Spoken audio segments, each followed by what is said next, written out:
Meus queridos, estamos mais uma vez, queridos e queridas, né? Agora, como a concordância gramatical, até a própria concordância gramatical às vezes é machista, né? Nós devemos, quando nós dizemos queridos, parece que está subentendido que as mulheres estão inclusas. Mas eu gosto de especificar, meus queridos, minhas queridas, estamos aqui mais uma vez nessa live bem rapidinho, porque estamos aguardando o paciente chegar e nós vamos falar sobre uma temática que podemos dizer que seja como a mente humana reage diante de um luto, tá? Como a mente humana reage diante de um luto. Nós vamos aguardar as pessoas começarem a entrarem. É um sábado legal, nessa manhã, um sábado bem legal. E como a mente humana, ela enfrenta o luto, tá? Porque na verdade nós temos essa perspectiva de que diante de um luto, nós nunca estamos preparados para enfrentar um luto. É bom que nós nunca. Por mais que você planeje, por mais que você venha tentar aceitar, pré-programar-se nesse aspecto, mas até certo ponto a mente humana não está preparada para viver o luto. Por quê? Quer ver, meus queridos, minhas queridas? Por mais que você saiba que vai morrer, primeiro, às vezes vivemos como se fossem seres imortais, e na verdade o somos no aspecto teológico, tá? Religioso. E o que acontece? Mas dentro desse contexto, nós não queremos enfrentar a morte, porque existe dentro de nós uma perspectiva de não programação para morrer, porque o cérebro não foi programado para se autodestruir, tá? O cérebro não foi preparado para se autodestruir. Então, nós temos em nós o instinto, a pulsão, que o Freud chama de pulsão de Eros, que é a pulsão da vida, e que nós temos também dentro de nós, às vezes, a questão do Thanatos, que é o complexo da morte, mas nós não somos preparados para morrer ou então enfrentarmos uma perda. Olha aqui, nós não somos preparados. Então, a mente humana, diante de uma situação de perda, ela sempre gera um conflito profundo, ela produz um conflito profundo. Agora, falando mais sobre essa questão, a questão também da mente humana diante do luto, a gente pode perceber o seguinte, que além dessa realidade em que nós não estamos, a mente humana e nós não estamos preparados para enfrentar o luto, nós ainda analisamos a perspectiva do luto dentro do conteúdo de afeto sobre o objeto ou sobre a pessoa da qual estamos perdendo. Veja como é complicado, né? Veja como é complicado. E às vezes inconscientemente, por o nosso inconsciente coletivo, vamos chamar assim, cada vez que alguém da humanidade parte ou deixa de existir temporariamente neste mundo, vocês percebem que lá no íntimo parece que a humanidade ela se encolhe numa perspectiva de que uma parte de mim foi com alguém, mesmo que eu não tenha conhecimento nenhum. Já perceberam como essa questão? Às vezes você não conhece a pessoa, mas quando você percebe que a pessoa se foi, você começa, puxa vida, e naquele exato momento parece que está se perdendo alguma coisa, e ao mesmo tempo você começa a trazer uma reflexão instantânea que você é mortal, e que alguém ao seu lado é mortal. Olha que conflito nós vivemos no aspecto de existência. Então, nossa temática hoje, queremos agradecer as pessoas que entraram. Legal, belezinha, se quiser fazer alguma pergunta, faça. Mesmo que você entre e você saia, dê um toquezinho aí, belezinha, ótimo. Olha aqui, nossa temática hoje é o quê? É a mente humana diante do luto, né? Então nós estamos falando alguma coisa no aspecto de conteúdo mental relativamente ligada ou absolutamente ligada ao aspecto do luto. Então, conforme for a intensidade da minha relação, meu conteúdo referente à pessoa que está ao meu lado, ou então aquilo que eu perdi, a minha mente interpreta de forma diferente. Agora, uma das coisas que a gente precisa focalizar bem, que existe aquelas pessoas que têm um ponto de vista bem patológico, ou seja, doentio, que vive luto por qualquer objeto. Quer ver?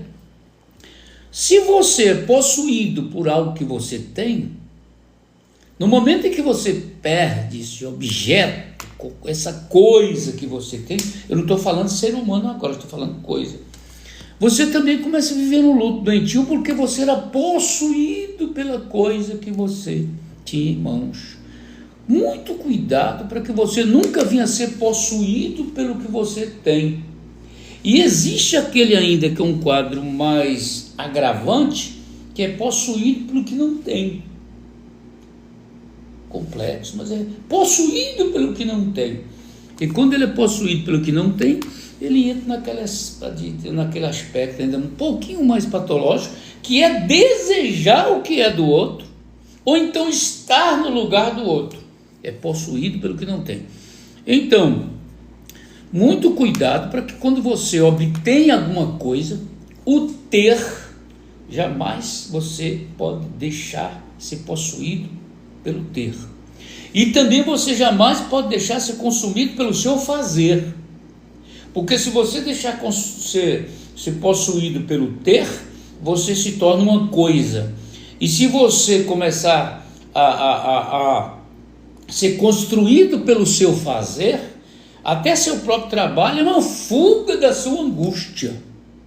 E quando você é construído pelo seu fazer, olha aqui uma coisa bem legal que nós precisamos aprender. Você constrói uma imagem de que você é uma máquina produtora, e além de uma máquina produtora, você começa a ser explorado pelas pessoas, e você constrói a sua pessoa em cima do fazer. Então você cria como se fosse um comportamento compulsivo de fazer, principalmente pelos outros, porque a sua construção de pessoa está ligada no fazer e não no ser, e você cada dia vai se machucando, vai vivendo fragmentos de luto, porque a pessoa que aproximou de você somente pelo seu fazer, o dia que você deixar de fazer para ele te abandona, e você vai viver fragmentos de luto. O que é fragmentos de luto?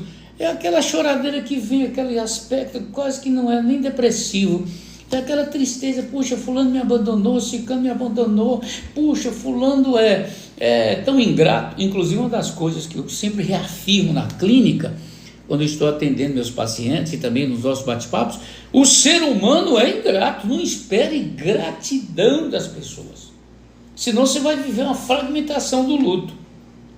Não espere gratidão.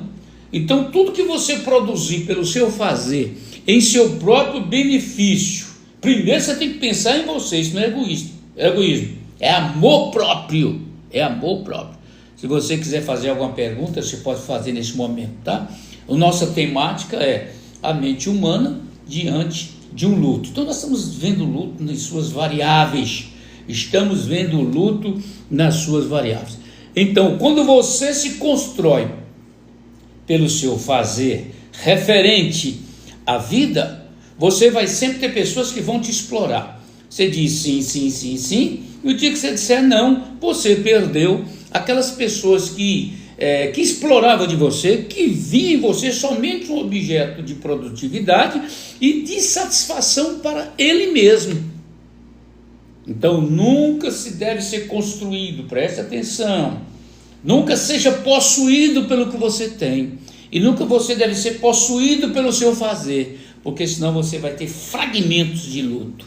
Fragmentos de luto, tá? Fragmentos de luto. Olha para você ver, quando você imagina que alguém é seu amigo e de repente esse amigo seu torna-se uma pessoa que você nunca imaginou e você construiu-se até certo ponto a sua vida, seus momentos na imagem desse outro que estava ao seu lado, você vai ter aquele sentimento profundo de perda. Então, quer ver outra coisa? Se de repente você perde o seu trabalho, se você perde o emprego, então são situações em que nos leva a mente humana a refletir. Por quê? Nós imaginamos no tempo e espaço, porque nós estamos presos no tempo e espaço, que as coisas são eternas, que as pessoas são eternas, que os relacionamentos são eternos. E não é assim. Tudo na vida é temporário, tudo na existência é temporário. Agora a vida em si não, ela é eterna, porque ela está no tempo, mas ela existiu antes do tempo e vai existir depois do tempo. É legal nós entendermos isso. Então nós imaginamos, sim, nossa mente humana cria uma realidade interpretativa dentro de nós, que tudo parece que dura para sempre, né? Ou então as pessoas imaginam o seguinte, que a dor dura mais do que os momentos de prazer. Você sabe por que às vezes você interpreta assim que a dor dura mais? É porque a mente humana sempre se prende mais na dor. A mente humana não se prende nos momentos de felicidade. Já percebeu isso também? É bom que nós entendamos isto. Agora, tudo tendo tempo não é eterno. Tudo está numa eterna construção de mutabilidade. Então, de repente, você perde um emprego, você perde um carro, você perde alguma coisa, e tudo isso nos leva a sentimento de perda e a fragmentação de determinadas situações de luto, porque estamos vendo o luto nas suas diversas variáveis, né? E de repente também chega agora o luto mais profundo, que é aquele luto que é construído pelo mundo substancial, construído pelo conteúdo substancial do afeto. São as pessoas que estão ao nosso lado, porque sempre nós produzimos afeto referente às pessoas que estão ao nosso lado. Por exemplo, quer ver? Se de repente você perde o namorado, conforme for a sua, no sentido de que, vamos analisar o seguinte, você perdeu o seu namorado porque ele morreu. Porque você não perdeu o seu namorado porque a outra tomou de você. Agora eu faço uma pergunta para você. O que dói mais nesse aspecto? É o luto de você perder alguém para outra, essa pessoa estando viva? É uma perguntinha, viu, para você pensar por aí. Ou é o luto daquela pessoa que você começou a namorar e morre? Eu estou falando sobre o início de um relacionamento, um namoro. É uma pergunta. Olha, às vezes as pessoas me fazem essa pergunta. Eu tenho a resposta, mas eu quero que vocês construam sobre isso. O que na perda você dói mais? É quando você perde alguém para outra pessoa? Ou quando você perde alguém porque ele partiu, ele morreu? Como você trabalha essas duas dores dentro de você? Então, quando você começa a namorar e perdeu o namorado, ou para outra, que é uma interpretação diferente, ou ele morreu, o seu luto vai estar baseado no conteúdo de afeto que você determinava a este namorado. A representação da pessoa dentro de você é que vai, de uma forma ou outra, consistir na perspectiva da sua dor. Agora, existem pessoas que elas são, assim, até certo ponto, masoquistas, e que quando alguém morre, ou então alguém se separa, ele não sente a dor da perda do objeto em si, ou do ser em si que causava bem-estar. Às vezes ele sente falta dos maltratos dessa pessoa sobre ele. É outra questão. Existem pessoas assim. Então, de repente, você vai pensar o seguinte: se você tiver com esse namorado um relacionamento de dependência emocional, você vai ter uma dor terrível, você vai viver um luto terrível. E dentro desse luto é capaz de se fazer besteira com você. Por favor, conforme for, se no relacionamento desse namorado você tiver uma dependência emocional e você perdê-lo e vai viver o sintoma do luto, conforme falamos anteriormente, ou perder para outra pessoa, ou perder porque ele morreu, se o seu relacionamento for uma dependência emocional, você vai sofrer muito mais, porque quando existe dependência emocional no relacionamento, você está colocando no outro a sua plenitude e felicidade, e o que acontece com o outro, acontece com você, e de repente você começa a ser um ser morto, porque alguém morreu ou trocou você por uma outra pessoa. O luto. Agora depois vem o noivado, já é uma dor mais profunda. Aí depois vem o casamento, o luto, porque quanto mais você se aproxima da pessoa para ter uma convivência, essa construção afetuosa de sentimentos promove em você uma ligação maior, que posteriormente, na perda dessa pessoa, a dor pode ser maior. Agora, de qualquer forma, não vamos confundir a dor de uma perda, no sentido de luto, referente à esposa e esposa, que é diferente, referente a filhos e mãe e pais, porque o luto de uma mãe para com o filho e filho é totalmente mais profundo do que qualquer outro tipo de perda. O amor, o sentimento que uma mãe, às vezes você fala assim, mas são todas as mães, doutor? Sim. Inclusive qualquer mãe que abandona o filho ou que não sabe tratar do filho quando nasce, não é o lado funcional da mãe que não querer isso, é a figura feminina adoecida dentro dessa mulher, profundamente machucada, que não soube lidar com o filho. Mas no fundo da alma dessa mulher, ela ama profundamente o filho, e se por acaso, num momento de instinto natural e de pulsão natural, ela é capaz de dar a vida por esse filho, mesmo não tendo cuidado desse filho como merecia ser cuidado. Legal, né? Então aqui, beleza, as pessoas que estão entrando, eu não sei se vocês estão entendendo nosso bate-papo. Nosso bate-papo é assim, bem abrangente, mas abrangendo principalmente a mente humana enfrentando o luto. Então nós precisamos entender essa questão. Existem lutos em determinadas situações, existe o luto no aspecto de perda das coisas, existe lutos no aspecto de perda de trabalho, qualquer outras situações da vida, e agora nós estamos falando sobre essa questão da perda de alguém, tá? Então nós imaginamos que tudo na vida deveria permanecer como está, e na verdade não é assim. E diante dessa situação, a mente humana nunca está preparada para enfrentar a perda, principalmente diante da morte. Quer ver? Eu chego com uma pessoa que é muito religiosa, aquela pessoa, inclusive aquela pessoa que tem certeza da sua salvação. É tão legal, né? Quando a gente fala com alguém, você tem certeza da sua salvação? Eu falo, tenho.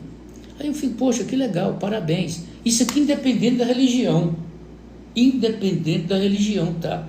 Porque quando você reconcilia com Deus, definitivamente por meio de Cristo pela fé, a angústia da sua salvação já é resolvida, independentemente da sua religião. Dá para você entender? E quando você se resolve no vertical, referente a você e Deus, a angústia da morte é totalmente resolvida, mas mesmo assim o ser humano, mesmo tendo a consciência que já é salvo, mas ele não quer morrer. Não quer morrer, é coisa incrível. Então, por exemplo, eu chego para a pessoa que frequenta aí, está salva, eu digo, opa, você tem certeza da salvação? Sim, beleza. E aí, você quer morrer? Não, doutor Maurício. Eu chego para aquela pessoa e falo assim, Seu pai, sua mãe, alguém da sua família está, possivelmente pai e mãe mais íntimo do conteúdo afetuoso, eles estão doentes, moribundos em cima de uma cama. Você quer que eles morram? Não! Olha que coisa. Inclusive, falar sobre isso, eu gostaria de chamar a atenção a vocês, meus queridos. Muito cuidado para que o amor não se torne egoísmo. O que eu chamo amor egoísta diante do enfrentamento da perda? Se por acaso alguém seu que você tem grande intimidade, profundo amor, está moribundo em cima de uma cama, praticamente vida vegetativa, cientificamente ele já está debilitado e já cumpriu o ciclo da vida. Olha que situação que eu estou trazendo para vocês. Eu não sou a favor da eutanásia, tá? Pelo amor de Deus, eutanásia não. O que acontece? Mas não será o momento de, ao invés de você ficar insistindo para que a pessoa viva, meu Deus, não será egoísmo da sua parte? É apenas para você refletir. Você sabendo que essa pessoa já cumpriu o ciclo da vida, é para você refletir sobre isso, tá? Aí você fala, mas não, doutor. É porque nós estamos fazendo isso. É porque nós não queremos perder. Ainda que o ser que nós amamos sofra. Nós queremos, pelo amor, que até certo ponto é egoísmo, ele fique com a gente. Agora, se eu perguntar a você gostaria de substituí-lo e trazer sua vida para ele, ficar moribundo na cama? Você gostaria de fazer isso? Aí eu dou a resposta para vocês. Eu acredito que nessa instância somente o amor materno pode produzir essa substitutividade. Inclusive eu trago aqui o parabéns da vida, o parabéns da existência para as mães. Somente às vezes uma mãe tem essa capacidade, se houvesse esse processo substitutivo, mas as demais não. Olha aqui, se a gente for analisar, você, por mais que queira que a pessoa sofra, que por mais que a pessoa esteja sofrendo, e por mais que você deseje que ela esteja com você, porque você a ama, mas se você a ama de tal forma que pode substituir, sofrer as dores dele, deixá-lo viver a sua vida e deitar na cama e começar a sofrer com ele, será que se o amor chega a esse ponto? Eu acredito que só amor materno. Mas às vezes isto desenvolve em nós um egoísmo, gente. Cuidado com isso, porque na vida existem os ciclos. Há momentos de vir, há momentos de caminhar e há momentos de partir. Chegando, vivendo e partindo. O que nós analisamos quando o luto ele é menos dolorido, no aspecto clínico, é quando esta pessoa conviveu com essa outra que partiu, tem boas memórias.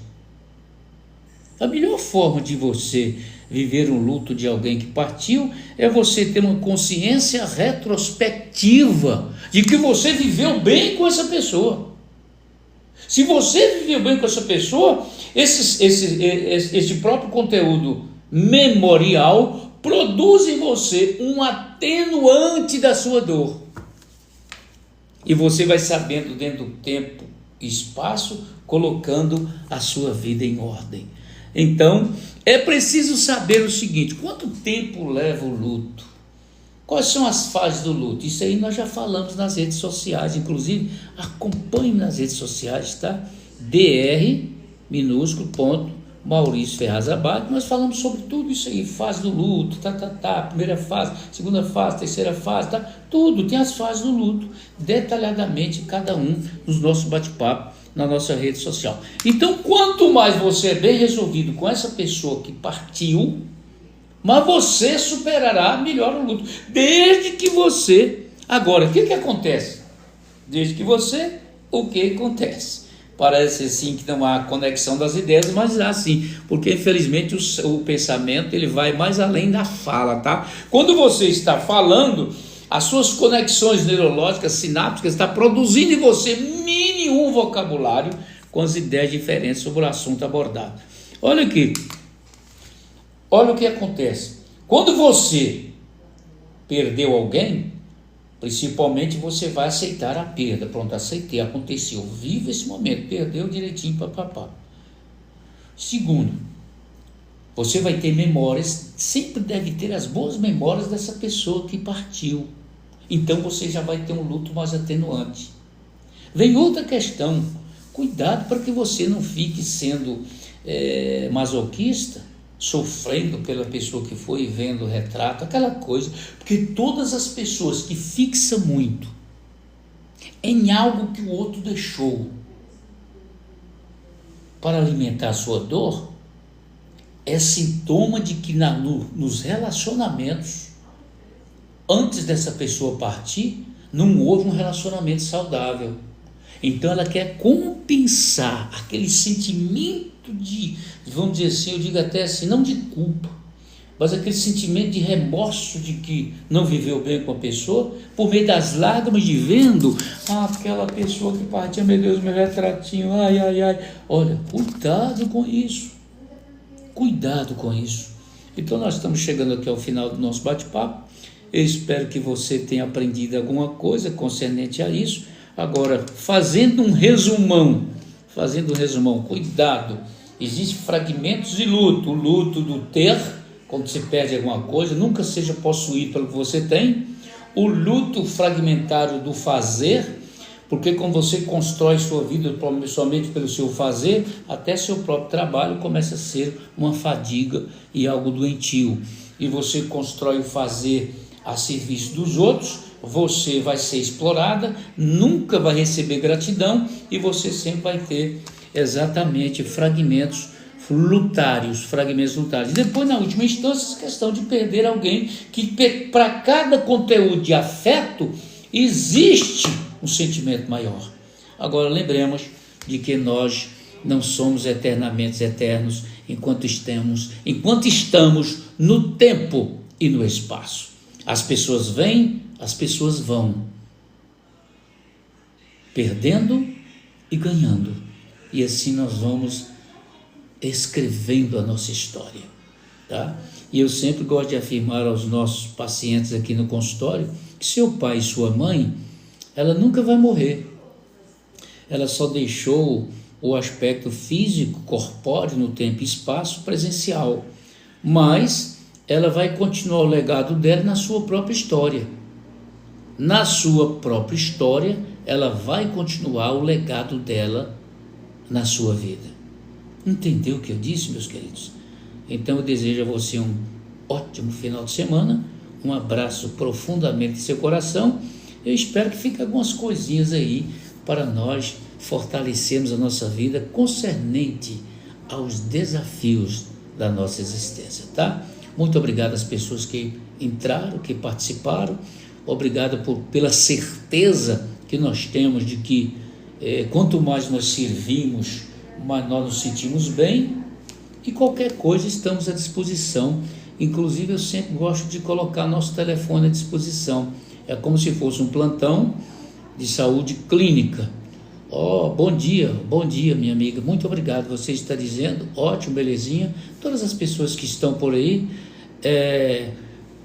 na verdade, muito obrigado, porque inclusive essa questão de você chegar aí e começar a agradecer muito, eu já vou dar aqui uma orientação, tá? Cuidado para você não agradecer muito, seja grato, mas tudo em excesso é patológico.